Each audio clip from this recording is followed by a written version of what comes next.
Эр хүний нөхөр яс. Эрт цагт гин хүн амтан арилжаа наймаа хийж явахдаа заавал дайрч өнгөрдөг бөгөөд ойр хавьд айл амтан огт байдаггүй бүйд бөглөө газар байдаг байв. Наймаачид үүгээр өнгөрөхдөө заавал нэг хондог байж энэ замаар наймаачид өнгөрдөг гэдгийг хулгайч дээрэмчид олж мэдээд шөнийн харанхуйг ашиглаж дээрэм хийдэг болж гин. Нэг сэргэлэн залуу түүнийг олж сонсоод тэнд хонохдоо уран арга гаргахаар шийджээ. Залуу унтахынхаа өмнө майхныхаа үүдэнд нэг богт чөмөг босгож хатгаад өмнө нь нэг хавирганы яс хөнлөн хавчуулж тавьчихад унтав.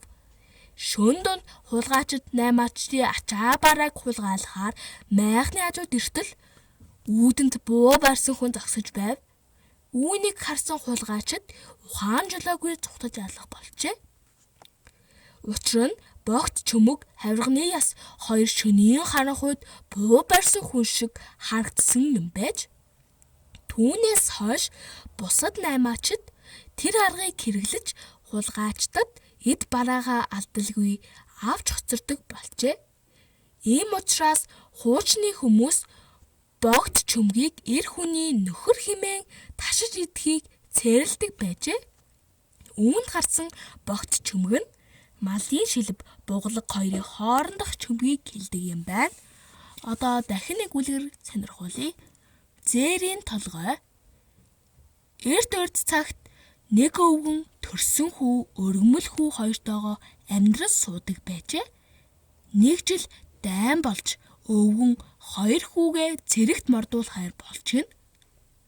Тэгээд өвгөн хоёр хүүгээ амар минь буцаж ирэхийг бэлэгдэж зээрийн толгой, хоньны толгой хоёр чанд төрсөн хүүдээ маах ихтэй юм гэж хоньны толгой идүүлээд өргөмөл хүүдээ зээрийн толгой идүүлээд дайн мордуулжээ.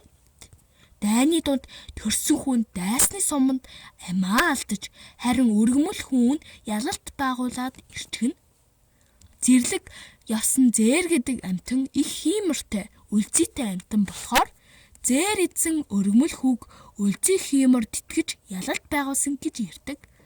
Иймээс Монгол хүн замд явж байхад зээр гөрөөсийн толгой чанаж байхдаа таарвал их бэлгшээж заавал амсдаг ёстой гэнэ.